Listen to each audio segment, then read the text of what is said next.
diving. Hope comes and stops us in our tracks. Bravely we prove in our striving, trudging together each day. Where there's a will, there's a way.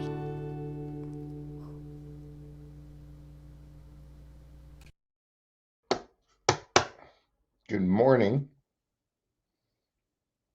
Happy Sober Wednesday to you and me and anybody else. Even if you're not listening, happy sobers. I almost said Sunday just because it's easy. Yeah, Wednesday in the Mile High City. Got a 2 o'clock meeting today. We'll see how that goes. Hopefully they sent out the email to everybody so we can get some more people there, see if we can help more people. We'll find out. If not, maybe time to shut it down. Who knows? Yeah. Like anybody else, I just want to be of maximum service. All right. That's all I'm trying to do. All right. This is a reading that I just kind of decided to do. Been a while since I covered this one. We're going to be on page 62 in the big book.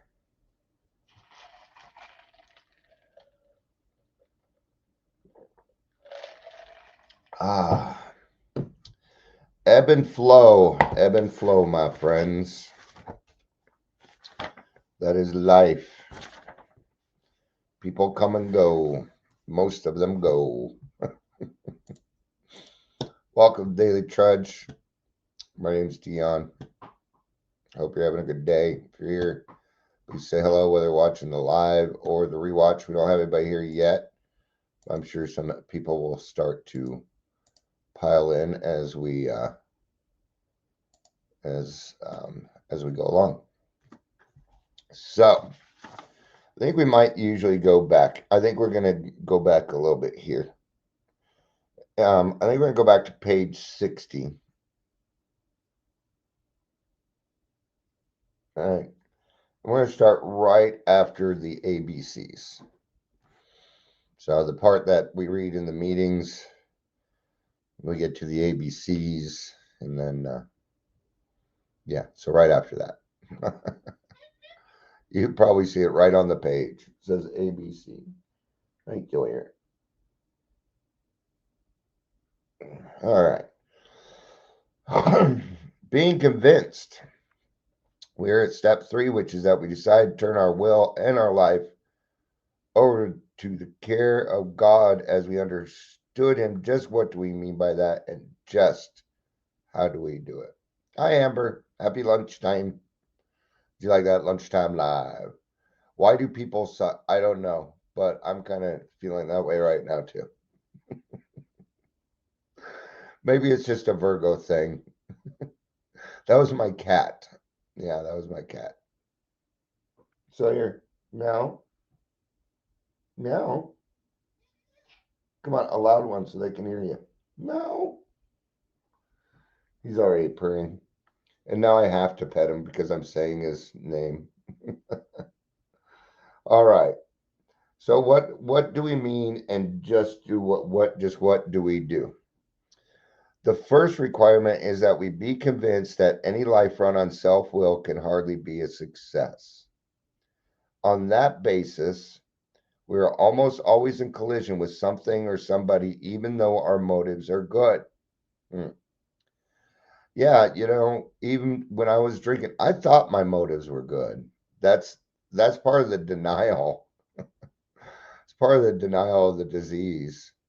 If I would have done a deeper look, I would have known. If I would have taken a little bit more time to think about it, even 3-4 more seconds, I probably would have come out with a different outcome. But I didn't do that.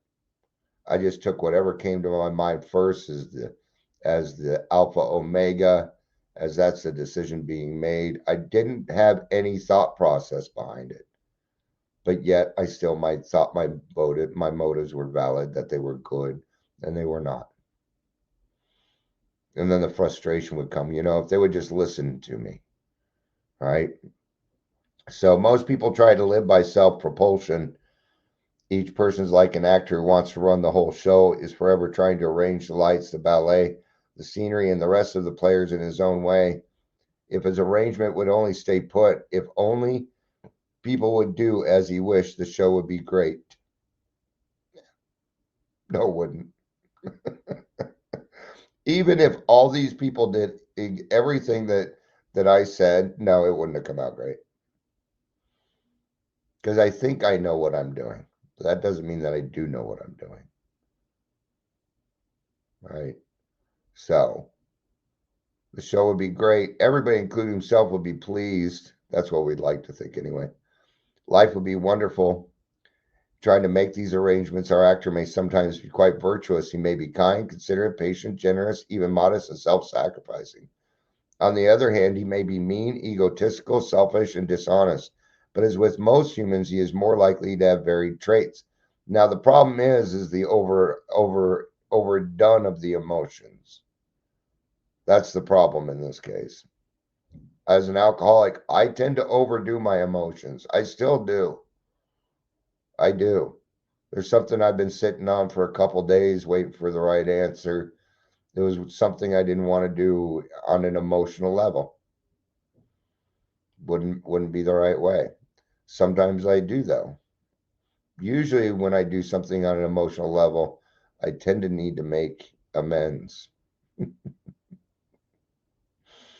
When I base my facts off emotions, that's usually what happens. So what usually happens is the next line.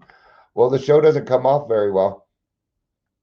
No, because everybody's running around doing what they want, not listening. This isn't just an alcoholic problem for me. This is a Virgo problem for me. It is. It's a Virgo problem. I keep sitting and looking pretty. I'll do that. Do I look pretty today to you? I could put me on a little lipstick. All right. Yeah, it's like putting lipstick on a pig. But anyway, so the show doesn't come off very well. Right? He begins to think life doesn't treat him right. He decides to exert himself even more. He becomes on the next occasion still demanding or gracious as the case may be.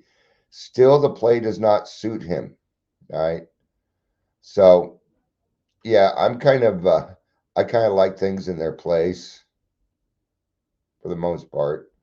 I've gotten, my wife doesn't mind shit all over the place. I do. And I'm not saying messy, dirty, those guys. But even like my nail clippers, if they're not where they're supposed to be, I get mad. I get mad. I don't want to be searching. It's not like I have my nail clippers in my hand every day or something, but I want to know where the fuck they're at. If I put somewhere where I put it, then my keys are where they belong. My wallet is where it belongs. Everything is where it belongs.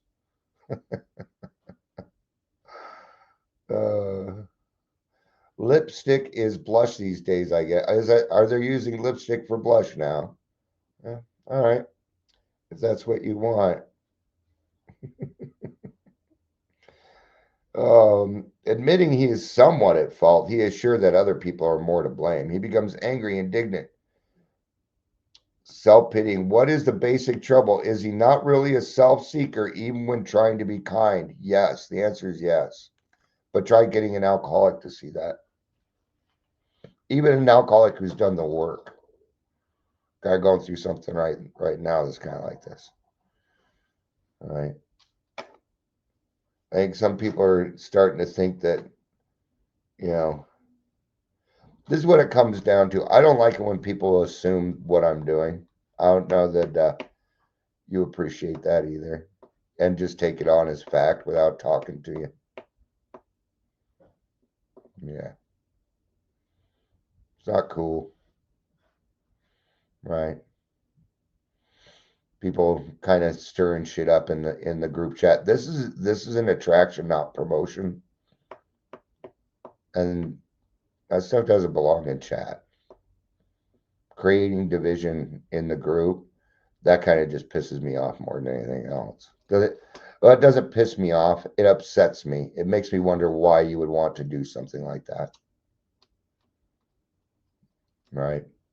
And I'll tell you the first thing that I did. I went through it in my mind. I looked at everything and I tried to see if I owed an amends. It was the first thing that I did. That's what I'm going to look at first. Do I owe an amends? What did Dion do to add to this? Did I make it worse? And, so that's what I need to look at. Am I making this worse? Am I stirring the pot? Did I do or say something to help cause this? If so, then I need to make an amend for it. All right? Is he not a victim of the delusion that he can wrest satisfaction and happiness out of this world if he only manages well? Is it not evident to all the rest of the players that these are the things he wants? And do not his actions make each of them wish to retaliate, snatching all they can get out of the show? Is he not, even in his best moments, a producer of confusion rather than harmony? And I have that underlined. This is a question that I ask myself a lot. Am I causing more confusion than harmony? Because I'm going to tell you something. I'm just going to be straightforward. I understand the confusion. Well, I'm getting better, but I understand the confusion more than harmony. I sometimes creating confusion excites me. Sometimes doing that stuff, it goes back to the sober horse thief where I get a kick out of the stealing the horses. What else do we alcoholics like? Drama.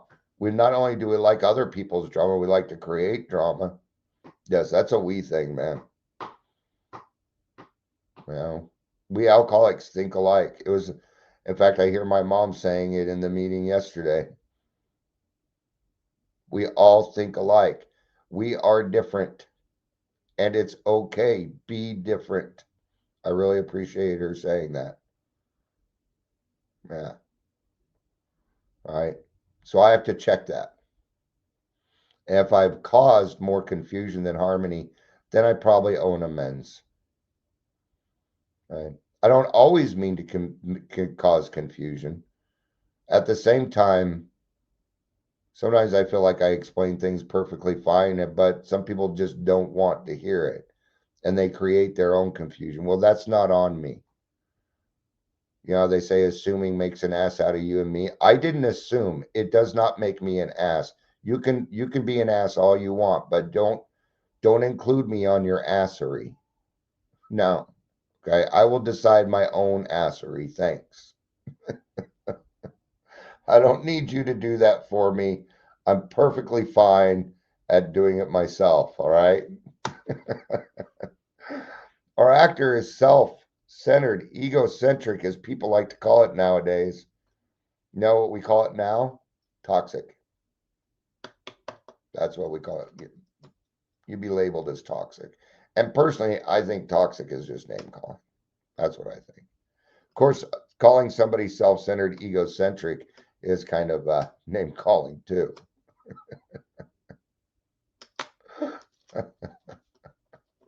You get see, AA is about self-diagnosis, not other people's diagnosis. You down with OPD? Yeah, you know me. Right. Other people's diagnosis is what that would be. I I don't know how many people remember the song OPP from the 90s. So stands for other people's problems. And I used to be down with OPP because if I focused on your problems, well, gee, and put you down for yours, and then I would feel better about myself. And gosh, look how low you are. Look how high I am compared to you on my high horse. And gee, look at me. I just got a new pair of shoes. You should see how high I can jump, right? Childish. I can be childish. Hey, Michelle, it's good to see you. I hope you're having a good day. He Hello. Hello to you. He's like the retired businessman who loads in the Florida sunshine in the winter, complaining the sad state of the nation. The minister who sighs over the sins of the 20th century. I'm on the bottom of page 61, Michelle, if you want to follow along. Who sighs over the sins of the 20th century. Politician in the big book. I probably should tell you the book because I use a lot of different books. Politicians and reformer who sure all would be utopia if the rest of the world would only behave.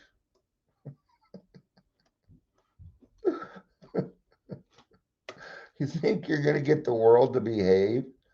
That's like fighting stigma, which is what the government is doing right now. It's called lift the label. They want to end stigma.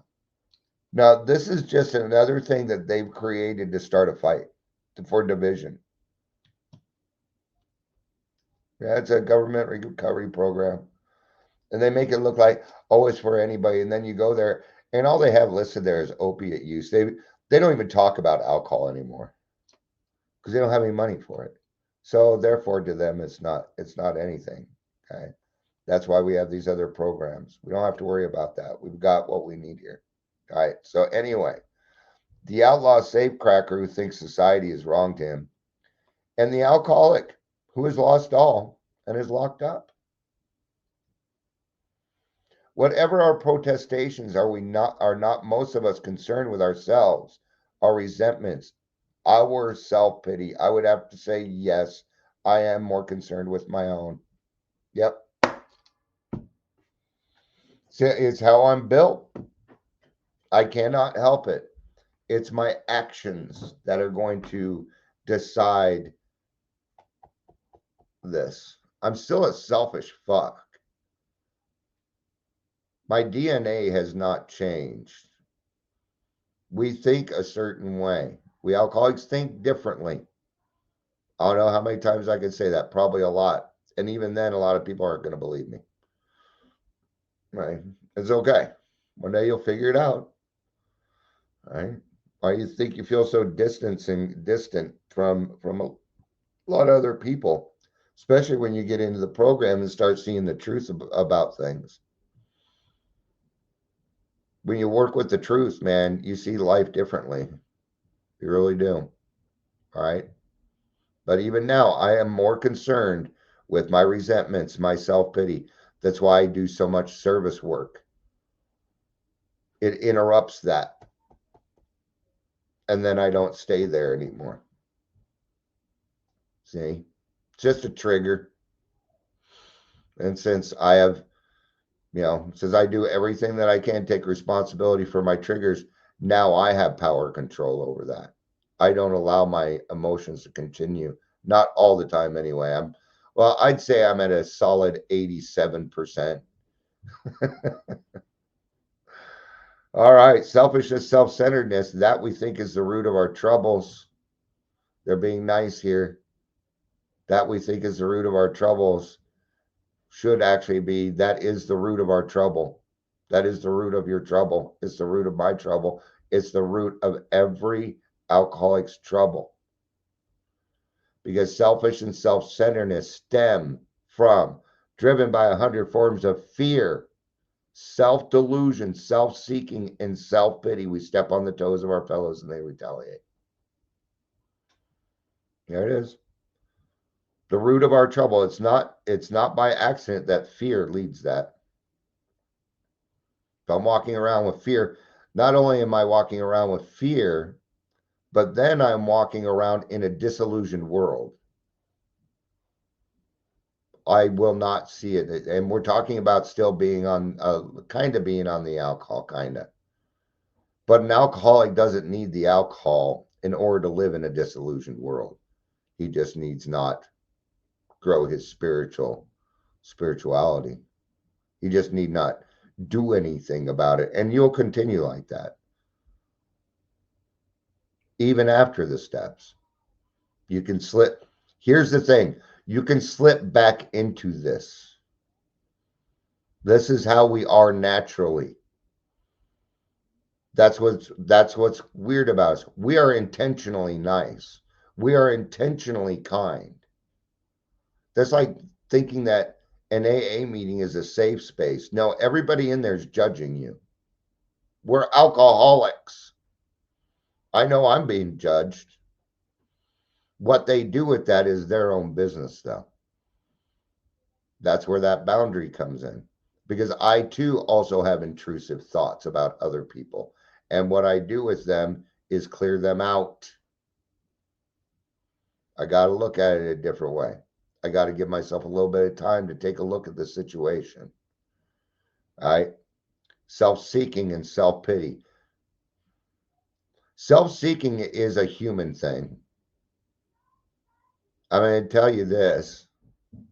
You only care about what affects you. Everybody works that way. Now, is that totally true? Not totally. But for the most part, we are only concerned about ourselves and what's affecting us. Yep. We got to get out of that. Right? Right? Kind of like LGBTQ. Does what's going on with them affect my life? No. Am I an ally? Yes, because they're human beings. And there's a lot of alcoholism in that area too. That's why. Because in a way, it does still affect me because even LGBTQ are alcoholic, homeless, 2 cars in the garage. All these people are my concern. Yes. See, we are an all or nothing people.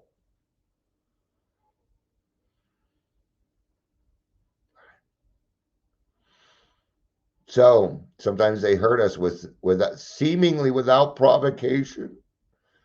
But we invariably find that at some point, sometime in the past, we have made decisions based on self, which later places us in a position to be hurt. You're not, you, you had a part in it, most likely. You know, maybe. Remember, we're on the 3rd step. We haven't quite gotten to 10th step and 4th and clearing away. So keep in mind that we are talking about the 3rd step here. All right. So, yeah, you're not going to get away with anything in this life. That's what that comes down to. Okay. I cause my own problems.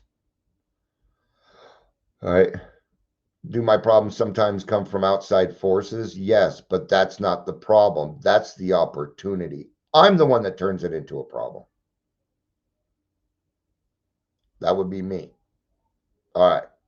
I'm not saying all of it's easy. So our troubles, we think, are basically of our own making. There again, they're being nice. I'm going to rephrase this. So our troubles are of our own making. They arise out of ourselves, and the alcoholic is an example of self-will run riot, though he usually doesn't think so. More denial. No, I'm not. I don't do that. Whatever.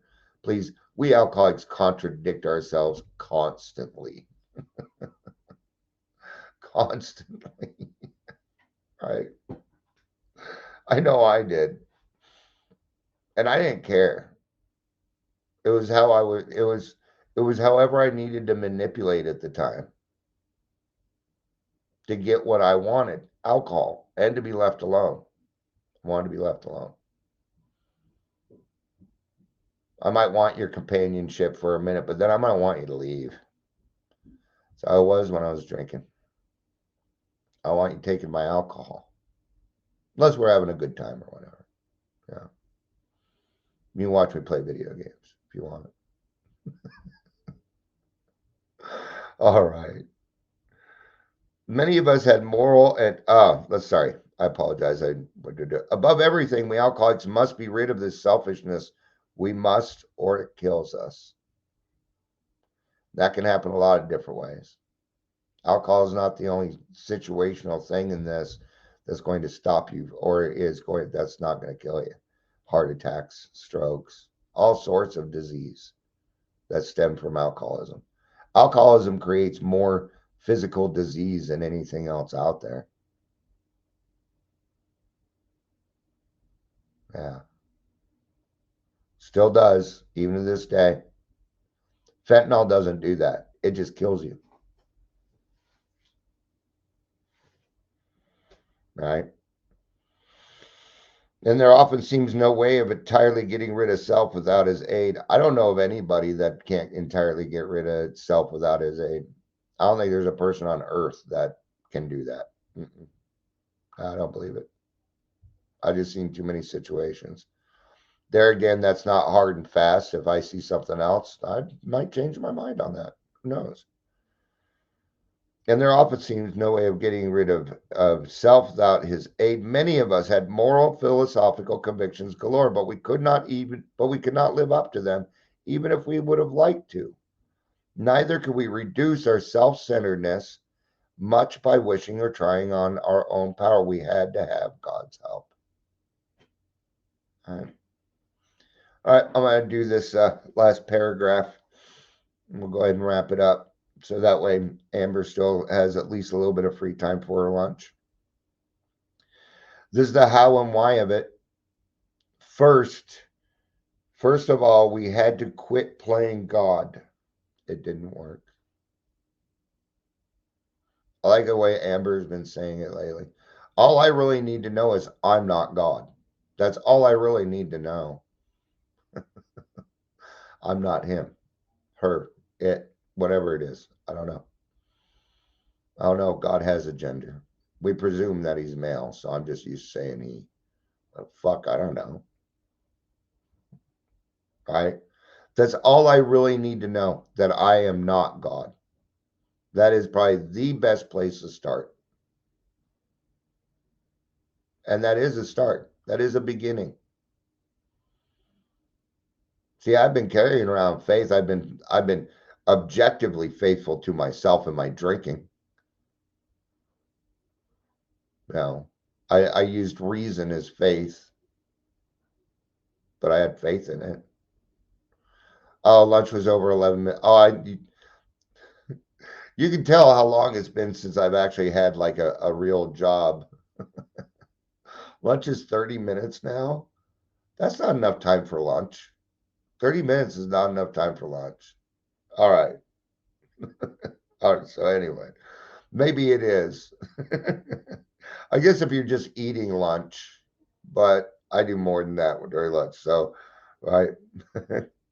So first of all, we had to quit playing God. It didn't work. Next, we decided that hereafter, in this drama of life, God was going to be our director. He is the principal. We are his agents. He is the father, and we are his children. That the last one is what got me. That's where I made my decision. Right? So you put that on there, but it didn't post. That's weird. All right, well then I'll just put it up here so people can see it. See, it posted, but it didn't post it in the chat unless you put it. No, but that wouldn't work. If I understood God, Amber says, if I understood God, it wouldn't be a power greater than myself. Exactly. Exactly. If I could describe my higher power, then it's probably not bigger than me. Right? And what are these? These are just simple ways to understand it. Right? So I didn't really have a father growing up. So for me, this was a big deal. God is my father. That's the way I do it. And he's the best father ever, man. And we get to celebrate Father's Day every day. Yeah, it's nice. Most good ideas are simple. I would agree with that. For this alcoholic, things need to be simple. Because gosh, I love to complicate things. And what does that lead to? It leads to the drama that I really enjoy. Especially when other people are going through drama, because gosh, that makes Dion feel better about himself. Man, no thank you. I'd rather not go that route anymore.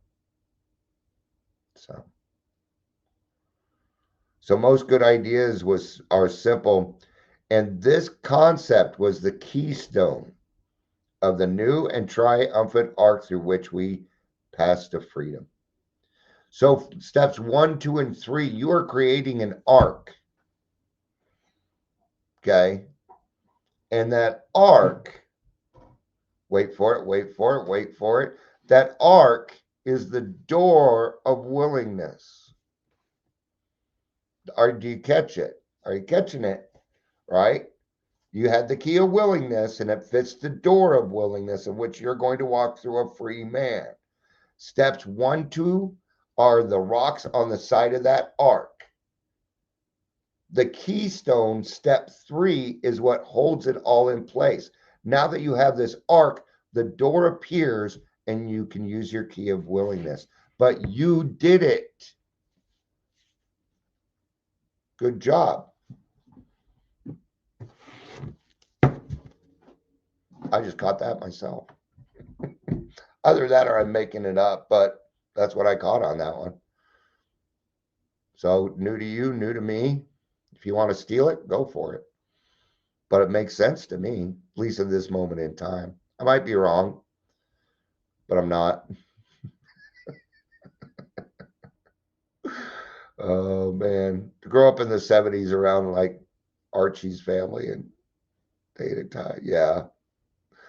Oh, I'm happy to be a Gen Xer. I wish I was about 20 years younger though, knowing what I know now, enthused about what I'm doing now. So I finally and I've been putting it together. Just I know people I don't know why people are interested in what the fuck I'm doing, honestly. But what I'm going to do is I'm reaching out to other podcasts and asking to be a speaker. See, I'm very good at interviewing, but I'm even better at speaking and telling my story, or covering things with somebody else, and kind of get my name out there a little bit just to kind of boost some things. And I'm starting a power washing business. I decided to start a business that has nothing to do with recovery because I'm getting burned out. I'm getting burned out on recovery, and I don't want to do that to myself. So I decided to do something that, and everybody seems to agree with it. And it's one of the best jobs for somebody with PTSD and anxiety. So there you go. Plus my perfectionist. Oh, those things are going to look fucking great. There's something about using pressure on and water to remove dirt that just feels so fucking satisfying for me. It's the same satisfaction that I get for helping another person. It's weird, but I do. So there we go. All right. Thanks for hanging out with me, even if it was beyond your lunch half hour. I shouldn't cut. Did you know that okay, it used to be you worked 8 hours a day and you got an hour lunch and you got paid for your lunch. You got paid for your lunch. Yeah. 8 to 5, Monday through Friday. That was the schedule. Anything over 40, you got paid double for overtime or time and a half. Yeah. Remember when I was working at Boyer's Coffee, we did, especially in the wintertime. Oh, there was a lot of overtime. A lot of overtime. I still have dreams about working at Boyer's every now and again. Dream about the good old days. I was about 2, 3 years sober when I took that job. So I got that job through the program. Bill Boyer was a big supporter of what was called the Phoenix concept, a halfway house that I was in. Bill Boyer died with like 55 years of sobriety. He was he was an asshole, but he cared about people a lot. And he gave me a job making coffee. This is when flavored coffee first came out. It just came out. And what we used to do is take these big cement mixers. So we roast the coffee, and then what I do is put a couple of pounds of the beans in a cement mixer, and then I would take a syrup, like hazelnut syrup, and pour it in there. And then I'd have to stir it and stir it. Now, remember, it just came out. So we, this was our workaround. Okay.